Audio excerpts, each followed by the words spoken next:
కేటీఆర్కి character లేదు, 10 ఏళ్ళు మంత్రిగా చేసిన రాజకీయంగా మెచ్యూరిటీ రాలే, కాంగ్రెస్ థర్డ్ క్లాస్ అయితే మీ నాన్న కూడా అదే టీపీసీసీ వర్కింగ్ ప్రెసిడెంట్ జగ్గారెడ్డి అంటూ జగ్గారెడ్డి ఒక మాట మాట్లాడాడు. సరే కేటీఆర్కు క్యారెక్టర్ లేదు, ఇక మన క్యారెక్టర్ ఏందో మనం కూడా చూడాలి కదా. మరి అగో నీ క్యారెక్టర్ ఏందో అది కూడా క్వశ్చన్ వస్తుంది కదా. మనం ఒకరికి ఎక్కువ ఏళ్ళు చూపిస్తే మనకు 4 ఏళ్ళు తిరిగి చూస్తాయి కదా. మరి నీ క్యారెక్టర్ ఏంది అనేది ఇక్కడ మనం చర్చ చేసుకోవాలి. అసలు ముచ్చట ఆయన ఏమంటారంటే కేటీఆర్ 10 ఏళ్ళు మంత్రిగా చేసినా ఇంకా రాజకీయ మెచ్యూరిటీ రాలేదని కాంగ్రెస్ వర్కింగ్ ప్రెసిడెంట్ జగ్గారెడ్డి అన్నారు. అందుకే ఆయన మాట దొర్లుతున్నారని మండిపడ్డారు. శుక్రవారం గాంధీ భవన్లో జగ్గారెడ్డి మీడియాతో మాట్లాడుతూ తెలంగాణ రాష్ట్రం ఇచ్చిన కాంగ్రెస్ కేటీఆర్కు ఇప్పుడు చిల్లర పార్టీ అయిందా అని ప్రశ్నించారు. మీ కుటుంబం వెలిగిపోతుంది అంటే దానికి కారణం కాంగ్రెస్ కాదా? డెఫినెట్గా కాంగ్రెసే, కానీ మీ వల్ల కాదు. డెఫినెట్గా సోనియా గాంధీ ఆ నిర్ణయం తీసుకుని సోనియా గాంధీ, మీ దొంగలు కాదు. మీ దొంగలు అప్పుడు ఎవరు ఎటువైపు ఉండే అనేది అందరం చూసినాం. మీరు ఉమ్మడి ఆంధ్రప్రదేశ్లో కిరణ్ కుమార్ రెడ్డికి మద్దతుగా మాట్లాడిన మాటలు ఇలా నేను ప్లే చేస్తే నీ తలకాయ ఆడబెట్టుకుంటూ జగ్గారెడ్డి అని చెప్తా ఉన్నారు. ఇలా ఆనాడు నువ్వు ఎవరికి సపోర్ట్ చేసినావు, తెలంగాణ కావాలన్నా వద్దా అంటే నువ్వు మాట్లాడిన మాటలేంది, ఆనాడు కిరణ్ కుమార్ రెడ్డికి ఎంత మద్దతు తెలిపినావు, ₹1 అంటే ₹1 ఈ రాష్ట్రానికి తెలంగాణకు అని చెప్పిన ఆ దొంగకు సద్దులు మోసిన దొంగ ఎవడంటే ఈ జగ్గారెడ్డి. మర్చిపోయినామా? యాదికి లేదా అని ఇలా కింద కామెంట్ పెడతా ఉన్నారు. ఎట్లా పోయినవా అన్నాడు, మరి ఎట్లా చెప్పినావు? తెలంగాణకు అన్యాయం చేసిన ఆ ముఖ్యమంత్రికి సద్దులు మోసిన దొంగలు మీరు కాదా? ఆనాడు మాట్లాడలేదు, మరి ఇలా చెప్తా ఉన్నావు. కాంగ్రెస్ అంటే నీదా, మీ నాయనదా, మీ తాతదా? కాంగ్రెస్ అంటే ఈ దేశ ప్రజలది, పార్టీ అది, ఆ కుటుంబానిది, ప్రాణ త్యాగం చేసిన ఆ కుటుంబానిది. ఇంట్లో మీరెవరు త్యాగం చేసిరు? మీదేమున్నది? మీ కంట్రిబ్యూషన్ ఏమున్నది? What is the contribution of you అని ప్రశ్నలు వస్తే సమాధానం చెప్పుకోవాల్సి వస్తుంది. పైగా అది సోనియా గాంధీ తీసుకున్న నిర్ణయమే. మరి 1200 మంది వచ్చేదాకా కూడా తీసుకోలేదు, అది వేరే విషయం. కానీ 1200 మంది తర్వాతనైనా తీసుకున్నారనేది మాకు ఒకటి ఉన్నది. సరే ఆ నిర్ణయం అన్న తీసుకున్నది, అందుకోసానికే కేసీఆర్ కేటీఆర్ కుటుంబ సమేతంగా పోయి కలిసి వచ్చారు. పార్టీని కూడా అలా కలుపుతామన్నారు. కానీ ఈ దొంగలను చూస్తే ఈ పార్టీని కలిపితే అది పోతుంది ఇది పోతుంది ఉన్నదంతా నాశనం అవుతుందని ఆయన నెత్తి మీద వేసుకున్నాడు. ఏం అవసరం ఉండే ఆయనకు? కాంగ్రెస్ లో కలిపేసి అప్పుడే ముఖ్యమంత్రి అయి సంపాదించుకొని పక్కకు కూర్చుంటే అయిపోకపోతుండేనా?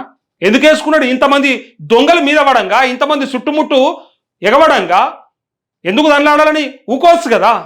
కానీ కిందనో మీందో తనలాడి ఆయన చేసిన కాడికి చేసిండు. తప్పులుంటే తీయరి, నేను అదే చెప్తున్నా, తప్పులుంటే తీయరి, ఏం చేస్తారో చేయరు. అంతేగాని చేసిన అనొద్దు. మీ అందరు మీ దొంగ లెక్కలను ఎరక కాబట్టి, గతంలో పదవుల కోసం పెదవులు మూసుకున్న దొంగలు తెలుసు కాబట్టి, మళ్ళా ఇలా కలిపితే రేపు పొద్దుగల నన్ను ఆగం చేస్తారు, తెలంగాణను ఆగం చేస్తారని అనుకున్నాడు. వచ్చిన తెలంగాణ దొంగల చేతిలో పెట్టుడు ఎందుకని కుక్కలు చింపిన ఇస్తరి చేస్తారు ఇలా అని చెప్పి నమ్మలేదు. మరి తెలంగాణ ఇచ్చిన గొప్ప పార్టీ అయితే, నేను ఇప్పుడు మళ్ళా ఆ వర్షన్ అయిపోయింది, ఈ వర్షన్ చెప్తా. తెలంగాణ ఇచ్చిన గొప్ప పార్టీ అయితే, మీరు గొప్ప నాయకులు అయితే 2014లో అధికారంలోకి రాకపోతురి? చెప్పురి, ఎందుకో రాకపోతురి? 18లో ఎందుకో రాకపోతురి? ఓనంతోనో జతగడతారు కదా, దొంగతోని లంగతోని లపంగతోని, ఎందుకో ముందర పడకపోతురి? మరి చేత కాకపోయా? 2 సార్లు ప్రజలు లెఫ్ట్ లెగ్తో అంతే యాన్న పడుతుంది, మరి అర్థం కాలేదా? ఇచ్చిన వాళ్ళే అయితే మరి ప్రజలు ఎందుకు నమ్మలేదు? ఇలా బీఆర్ఎస్ నువ్వు అంటున్నావు అనుకో, ఆ పార్టీ ఈ పార్టీ మీరు గంగలవరిపోయి నేను చెప్తా ఉన్నా, పబ్లిక్ నుంచి చెప్తా ఉన్నా, పబ్లిక్ మాటగా చెప్తా ఉన్నా. పబ్లికే అన్నారు కదా, మిమ్మల్ని గెలిపేయలేదు కదా, మరి ఏం చెప్తావు దానికి? తెలంగాణ ఇచ్చిన పార్టీ అయితే పబ్లిక్ అందరు ఇట్లా అంటావా? మీకు ఎవరికి మెచ్యూరిటీ లేదు, ఇచ్చింది మేమైతే మీరు ఓట్లు ఆలకేసారని అంటావా? అను దమ్ముంటే ఈ రాష్ట్ర ప్రజలను అను ఒకసారి, తెలంగాణ సమాజాన్ని అను ఒకసారి. కేటీఆర్ కాదు, తెలంగాణ సమాజానికే మెచ్యూరిటీ లేదని చెప్పు. తెలంగాణ ఇచ్చిన పార్టీ ఇలా చిల్లర పార్టీ అయిందని కేటీఆర్ అని అంటుంటే, మరి ఏ పార్టీ అయిందని ప్రజలు 2 సార్లు పక్కకు పెట్టారో అది చెప్పు, దాని క్లారిటీ ఇవ్వు. ఇక కేటీఆర్ క్యారెక్టర్ లేదని విమర్శించారు. కాంగ్రెస్ థర్డ్ క్లాస్ పార్టీ అయితే ఆ పార్టీ నుంచి పొలిటికల్ పాఠాలు నేర్చుకున్న కేసీఆర్ కూడా థర్డ్ క్లాసే కదా అంటూ, ఇక కేసీఆర్ని థర్డ్ క్లాస్ అన్నావు కదా, ఇక మీది ఏ క్లాసు మీరు డిసైడ్ చేసుకోరు. ఎందుకంటే ఆ పార్టీ నుంచి వచ్చిన ఆయన కూడా థర్డ్ క్లాస్ అవుతాడు అంటే మీది ఏ క్లాసో మీరు అనుకోరు. ఇక మనం ఇక మాకు తెలుసు ఇక మీరు ఏ స్థాయిలో ఉన్నారు, మరి ఎందుకు గెలుస్తలేరు, ఓడిపోయి సెక్రటేరియట్లో కూర్చొని ఎందుకు రివీల్ చేస్తున్నారు అని అడిగితే ఈ పెద్ద మనిషి అంటాడు, హో ఎవడు రాబాయ్ మీకు సోషల్ మీడియాలో మీకు ట్రైనింగ్ ఇచ్చినోడు, ఎవడు రాబాయ్ ఎట్లా మాట్లాడాలి, నేనేమన్నా అక్రమాలు చేయడానికి కూర్చున్నానా, కమిషన్ల కోసం కూర్చున్నా, కాంట్రాక్ట్ల కోసం కూర్చున్నానా, లేకపోతే ఇంకేమన్నా వేరే పనికి కూర్చున్నానా, ప్రజల కోసమే రివ్యూ చేస్తున్నా అంటే ప్రజల కోసం రివ్యూ చేయడానికి మొత్తం ఏగవాడు వస్తారు. మాజీ ఎమ్మెల్యేలే ఒక 100 మంది 200 మంది ఉంటారు, రమ్మంటే అందరూ పంపుతాం మేము సెక్రటేరియట్కి. కూర్చోవచ్చునా? మీ కాంగ్రెస్లో కూడా ఉన్నారు, వాళ్ళని కూడా పంపొచ్చునా? మరి వాళ్ళు చేయరు, నువ్వు చేస్తామంటే అంతా నువ్వేనా? ఇక నీదేనా?